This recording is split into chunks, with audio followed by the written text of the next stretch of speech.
Oke, halo teman-teman semuanya. Perkenalkan, nama saya Exaudi Banjar Nahor. Saya dari program studi Sistem Informasi. Kali ini saya akan membahas tentang pembahasan framework menggunakan Rich.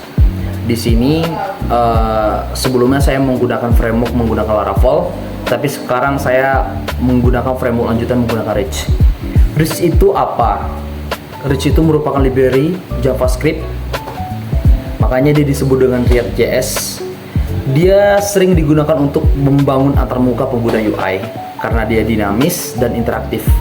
Dan Rich ini juga dikembangkan oleh Facebook dan sekarang menjadi salah satu teknologi front end yang paling populer. Jadi Rich ini sekarang lagi sering digunain, dan karena dia simple dan fleksibel, karena website yang salah satu contoh dari Rich ini saat dia mengakses itu tanpa delay, seperti itu teman-teman. Nanti kita akan lanjut ke pembahasannya, karena sebelum nanti saya akan membuat sebuah tugas latihan berupa tentang biodata diri, yang dimana terdiri dari satu komponen menjadi ada komponen child di dalamnya, terbagi 6 komponen di dalamnya. Oke, mari kita lanjut. Oke teman-teman, kali ini saya akan menjelaskan perbedaan website yang menggunakan Rich dan tidak menggunakan Rich. Di sini teman-teman akan melihat perbedaannya. Jadi saya akan menunjukkan. Seperti ini teman-teman. Ini adalah salah satu website yang menggunakan Rich. Jadi perbedaannya itu begini teman-teman. Ini adalah halaman utama dari si tampilan view-nya. Jadi dia tanpa delay. Kalau teman-teman pencet security, dia tanpa delay, dia langsung berpindah page ke halaman security. Teman-teman pencet kayak gini, dia langsung berpindah tanpa delay. Itu perbedaannya. Jadi flexible user itu diterutamakan, karena kita pastinya user tidak mau ada yang delay segala macam. Perbedaannya kita contohkan sama BCA teman-teman. Ini adalah website BCA.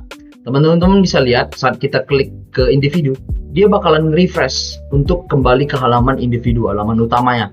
Kalau kita balik lagi, dia bakal nge-refresh. Jadi itu memakan waktu sebenarnya. Jadi itulah peran pembuatan dari Rich. Karena apa? Rich itu mempermudah tanpa ada delay sama sekali. Oke, itu selesai. Itulah perbedaan dari si penggunaan Rich sama tidak. Dan di sini kita akan lanjut lagi untuk penggunaan Rich-nya. Pastinya kita harus download dulu Node.js yang ada di Rich-nya. Nah, ini adalah halaman tampilan Node.js. Teman-teman, di sini kan ada di atas navbar ini ada beberapa fitur. Teman-teman pergi ke download aja. Terus teman-teman jangan lupa untuk instalasi sesuai dengan OS teman masing-masing. Karena saya menggunakan Windows, jadi saya instalasi yang versi Windows-nya. Setelah teman-teman selesai, nanti teman-teman akan masuk ke dalam terminal seperti ini. Kita langsung masuk ke terminal aja. Oke.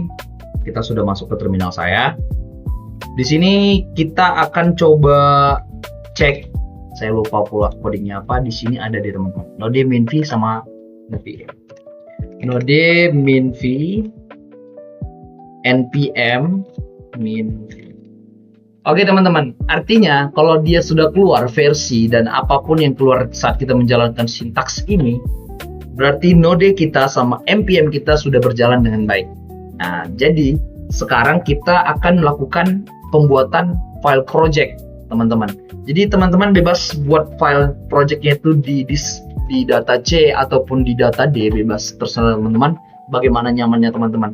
Dan saya akan mencontohkan langsung aja gitu ya teman-teman.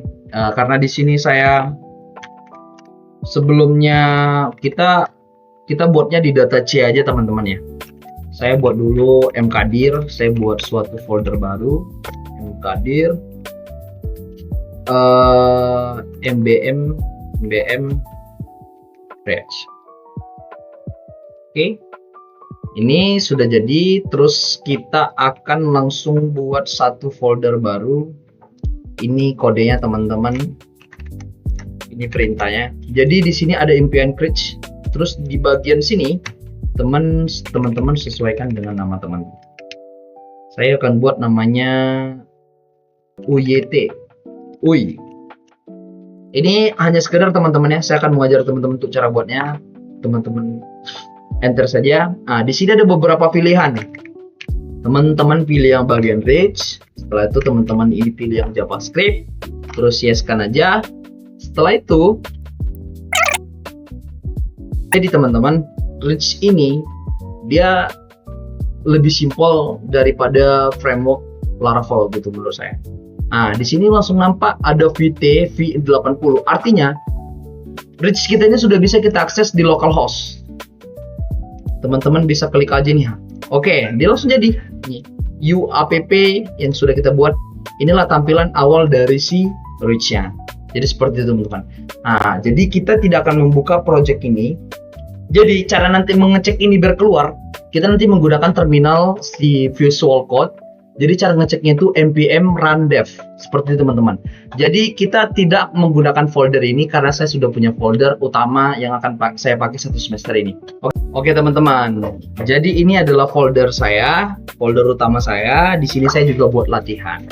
Jadi teman-teman, penggunaan reach itu pastinya kita akan tidak seperti Laravel sebelumnya. Jadi saya pertama-tama membuat suatu folder baru di bawah aset sejajar sama aset di bawah src.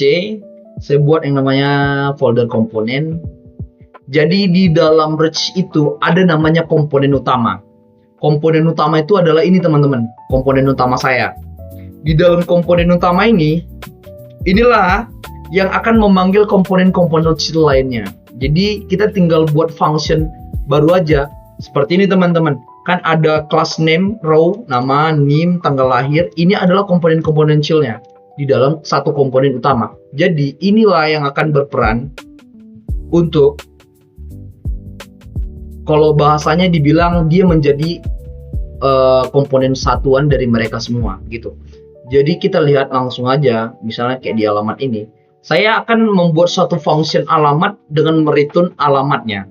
Terus seperti saya memanggil nanti ini ada berperan seperti kayak HTML biasanya teman-teman yang kita pelajari di dalam si website ataupun bahasa untuk membuat website gitu teman-teman. Saya punya satu komponen dan tugas saya punya satu komponen dan terbagi menjadi 6 komponen shell. Ini 6 komponen shell, 1, 2, 3, 4, 5, 6, 7. Itu adalah salah satu 6 komponen. Saya tambahin teman-teman, saya tambahin jadi 7 karena saya nambahkan gambar gitu. Oke teman-teman. Jadi setelah kita siap membuat ini teman-teman, pastinya kita akan menampilkan ini di dalam view kita. Karena di sini ada folder app.js, teman-teman langsung masuk aja ke app.js. Jadi konsep dari app.js ini teman-teman akan mengeretun si biodata ataupun komponen utama tadi. Jadi teman-teman akan manggil dia. Inilah seperti kayak di localhost-nya teman-teman akan manggil dia sebagai biodata diri. Tapi teman-teman harus import dulu biodata dirinya. Seperti itu. Setelah teman-teman sudah buat di dalam si app.jx ini, teman-teman akan memanggil ini sebagai yang di localhost-nya nanti. Nah, seperti itu teman-teman. Karena saya cuma butuh satu halaman aja, nggak lebih. Jadi dia akan seperti ini teman-teman, bagian si app.js-nya. Terus pastinya kita akan punya yang namanya styling CSS. Kalau untuk styling CSS-nya teman-teman tinggal panggil ini aja, biodata diri, format untuk dotnya itu CSS seperti ini. Saya tema CSS-nya ini menggunakan yang namanya COC, Class of the Clans gitu teman-teman. Saya membuat tema seperti itu untuk menampilkan biodata diri saya. Untuk ini bisa dipanggil agar styling CSS-nya itu bisa kita masukkan, pastinya teman-teman akan mengimport dia dan memanggil dia di dalam komponen utama kita di sini. Nah, ini teman-teman, itulah dia perannya. Jadi kedepannya nanti kita akan belajar lebih fleksibel lagi. Ini adalah salah satu contohnya. Kalau kita tidak import dia, nanti dia tidak akan mau styling si bagian HTML kita ataupun yang sudah kita buat. Jadi itu perannya. Jadi kalau teman-teman klik Ctrl C, Ctrl langsung arahkan kursor ke sini, dia langsung mengarah seperti ini. Seperti partial view itu teman-teman. Kalau teman-teman tahu. Jadi inilah salah satu komponen utamanya. Semua ini kita import dan kita panggil di dalam satu komponen, dan komponen lain itu hanya mengereturn function baru yang kita buat. Seperti itu. Kalau logikanya, ini lebih bagian logikanya.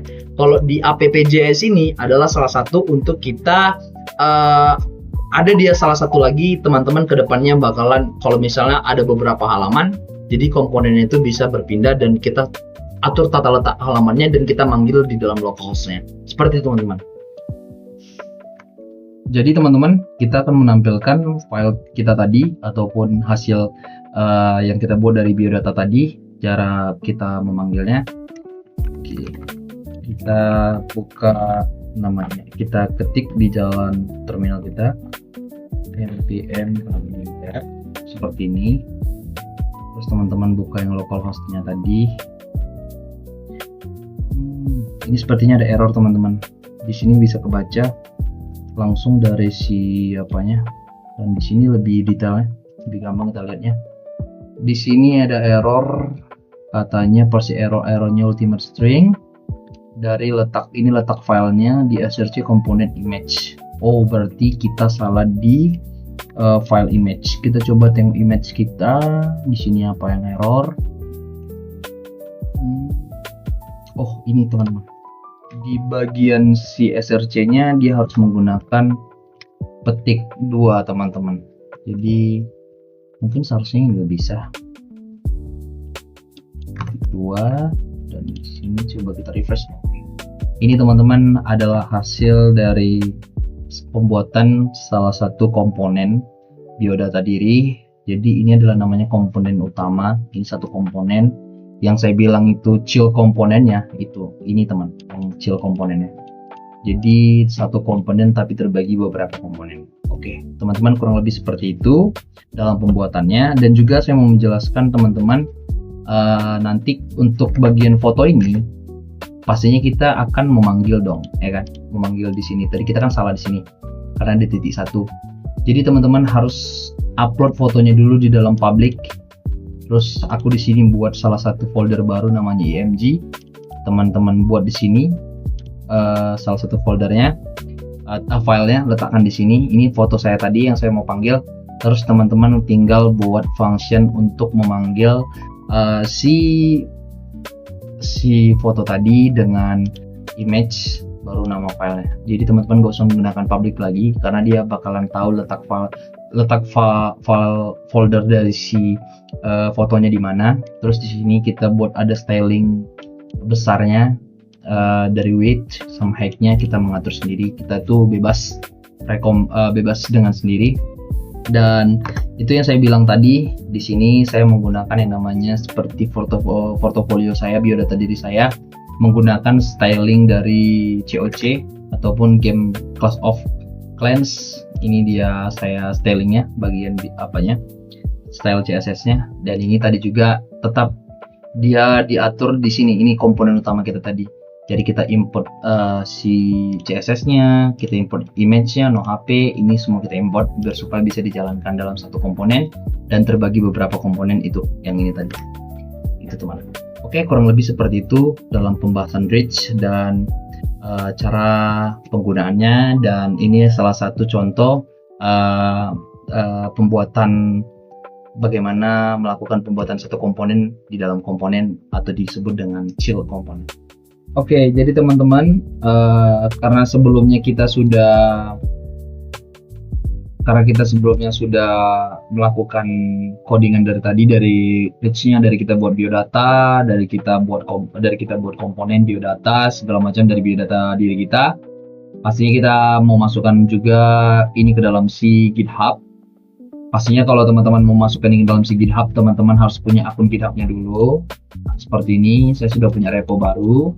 Repo ini akan kita pakai dan kita akan clone si project kita itu ke dalam si GitHub kita ini, ke dalam repo kita ini. Jadi nanti kita bisa akses di mana saja project kita ini, setiap pusan terbaru, komitan terbaru. Caranya nanti teman-teman akan git clone dulu, tinggal masukkan HTTPS ini untuk nanti teman-teman bisa melakukan push setiap ada update terbaru dari si project teman-teman masing-masing. Karena saya sudah melakukannya, nanti juga si GitHub kasih tata cara untuk nge-clone-nya. Nanti ada, setelah teman-teman buat repo baru, nanti ada tata cara di bawahnya untuk kita melakukan clone. Jadi kita langsung mau masukkan pusan terbaru aja. Pertama git add, terus kita buat git commit min m. Kita sini buat update terbaru ke 1. Kita buat itu aja. Setelah itu di sini ada pemberitahuan satu file change, artinya itu sudah terus kita langsung git push aja. Setelah kita git push, kita tunggu. Oke, artinya di sini sudah berhasil teman-teman. Di sini kalau udah ada tanda seperti ini udah berhasil. Teman-teman bisa langsung cek aja di dalam si GitHub ini. Nah, ini teman-teman, ini yang kita baru commit tadi. Total saya ada 3 commitan untuk saya masukkan dalam project ini. Mungkin kurang lebih seperti itu untuk tahap melakukan cloning dan cara memasukkan project kita ke dalam GitHub. Oke teman-teman, sekian dari video saya. Terima kasih.